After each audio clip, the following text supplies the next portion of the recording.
ఆయన భార్యపై virus injection తో దాడి చేసింది ఓ మహిళ.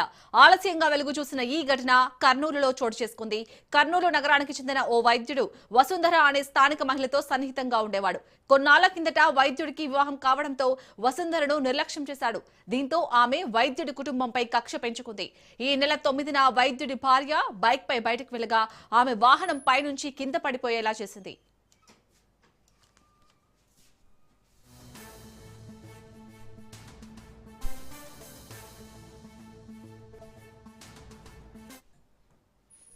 అలా రోడ్డుపై వైద్యుడి భార్య పడిపోగానే సాయం చేస్తున్నట్లు నటించిన ముగ్గురు వ్యక్తులు ఆమెను ఆటోలో ఎక్కించారు. అప్పటికే ఆటోలో ఉన్న వసుంధర ఆమెపై వైరస్ ఇంజెక్షన్ తో దాడికి దిగారు.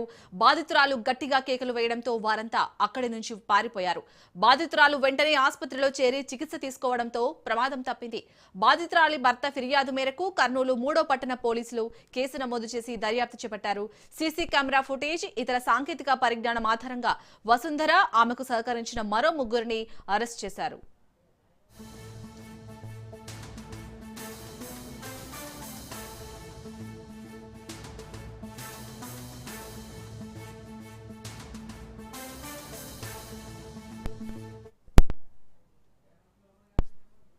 గ్రీన్ పార్క్ రూట్ లో doctor Sravani government medical college దీంట్లో హాస్పిటల్లో అసిస్టెంట్ ప్రొఫెసర్గా పనిచేస్తుంది. ఆమె స్కూటీ మీద వెళ్తుంది. ఆ టైంలో అరౌండ్ మధ్యాహ్నం 2:30 టైంలో ఆమె నుంచి ఒక మోటార్ సైకిల్, ఒక స్కూటీలో వచ్చి ఒక వెహికల్ హిట్ కావడము, తగలడంతో ఆమె కొంచెం కింద పడిపోయింది. కొంచెం కింద పడిపోయి ఆమెకు ట్రూగా ఫ్రాక్చర్స్ కూడా, చెస్ట్ దగ్గర రిబ్స్ ఫ్రాక్చర్ కావడం కూడా జరిగింది. ఆ తర్వాత వెంటనే అక్కడ వచ్చినట్టుగా ఇద్దరు రావడం, మహిళలు రావడం, ఆమెను లిఫ్ట్ చేసేసి ఆటోలో ఎక్కించాను, మేము హాస్పిటల్ పంపించాలని ఆ కారణంతో ఆమెను ఎక్కిస్తూ ఆమెకు ఒక నెక్ దగ్గర ఒక ఇంజెక్షన్ ఇచ్చినట్లుగా ఆమె ఐడెంటిఫై చేసింది. తర్వాత ట్రీట్మెంట్ అయిపోయినాక ఆమె భర్త కరుణ్ కుమార్, డాక్టర్ కరుణ్ కుమార్ గారు, ఈయన విశ్వభారతిలో పనిచేస్తాడు, ఆయన వచ్చి మనకు కంప్లైంట్ ఇవ్వడం జరిగింది. ఆ విధంగా వాళ్ళు ఇంటెన్షనల్గా వచ్చి మోటార్ సైకిల్ స్కూటీతో వచ్చి తగలడము, ఆమె కింద పడ్డము, తర్వాత ఇంకో స్కూటీలో వచ్చిన వాళ్ళు లిఫ్ట్ చేస్తున్నట్టుగా మా భార్యకి ఇంజెక్షన్ ఇవ్వడం జరిగింది. ఆ ఇంజెక్షన్లో ఏ విధమైనది ఉంది, పాయిజనస్ సబ్స్టెన్సా లేకపోతే ఇంకోట ఏదైనా ఎనీ వైరస్ అనే ఉద్దేశంతో మనకు కంప్లైంట్ ఇవ్వడం జరిగింది.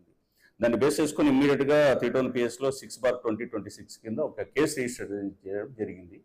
దాని విషయంలో ఇమ్మీడియట్గా సిఐ గారు, ఎస్ఐస్ బాలనరసింహులు, ఆశాలత వీళ్ళందరూ కూడా టీంతో పాటు ఇన్వెస్టిగేషన్ కొంచెం డీప్గా దర్యాప్తు చేస్తా మొదలుపెట్టిపోతే మనది ఫ్యాక్ట్స్ ఏమో బయటకు వచ్చినాయంటే, ఈ డాక్టర్ కరుణ్ కుమార్ గారు తను చదువుకునే టైం నుంచి క్లాస్మేట్గా ఉన్న ఈమె బీచుపల్లి బోయే వసుంధర, ఆమె ఆదోనికి సంబంధించిన ఉమను, ఆమెతో కొంచెం అసోసియేటెడ్గా ఫ్రెండ్షిప్ ఉండడము, తర్వాత వాళ్ళిద్దరి మధ్య లవ్ డెవలప్ కావడము, తర్వాత ఇతను తర్వాత పరిణామాల్లో వాళ్ళిద్దరి మధ్య డిస్ప్యూట్స్, దాంతో ఆయన వచ్చేసి ఇది శ్రావణి గారిని పెళ్లి చేసుకోవడం జరిగింది. బట్ ఆమె వసుంధర మాత్రం అప్పటి నుంచి అట్లాగే అవివాతగానే ఉండిపోతూ ఇతన్ని పెళ్లి చేసుకున్న డాక్టర్ శ్రావణి మీద ఒక రకమైన జలసి, మానసికమైన జలసి డెవలప్ చేసుకున్నట్టుగా మనకు ఐడెంటిఫై అయింది. తర్వాత ఇంకా ఆమెను తన దగ్గర నుంచి దూరం చేయాలా, ఆమె పట్ల ఉన్న జలసితో ఆమెను ఈ విధంగా ఒక అటాక్ చేసి చిన్న ఇంజరీస్తో ఆమెకు ఇంజెక్షన్ తెలియకోకుండా ఒకటి ఇంజెక్షన్ చేస్తూ అందులో HIV virus, human immuno virus ఉంది కదా, అలాంటి వైరస్ను ఆమె హాస్పిటల్లో GGHలో తనకు ఉన్న పరిచయాల ద్వారా వైరస్ను కలెక్ట్ చేసుకునేసి శాంపుల్స్ కోసం అనే ఉద్దేశంతోనో ఇంకా ఉద్దేశంతో దాన్ని కలెక్ట్ చేసుకొని పెట్టుకొని ఆ రోజు ఆమెకు ఇమ్మీడియట్గా ఇంజెక్ట్ చేయడము. దానికోసం తన మిగతా ఉద్యోగాలు, తన ఫ్రెండ్ అయిన జ్యోతి వాళ్ళ పిల్లలు జస్వంత్ అండ్ తర్వాత శృతి, వీళ్ళను వాళ్ళకున్న అవసరాల దృష్ట్యా వాళ్ళకు నేను హెల్ప్ చేస్తాను, నాకు ఇది హెల్ప్ చేయండి అంటే వాళ్ళు కూడా ఇక్కడికి వచ్చేసి ఒక స్కూటీ తీసుకొని వాళ్ళు కూడా ఈ దీంట్లో పార్టిసిపేట్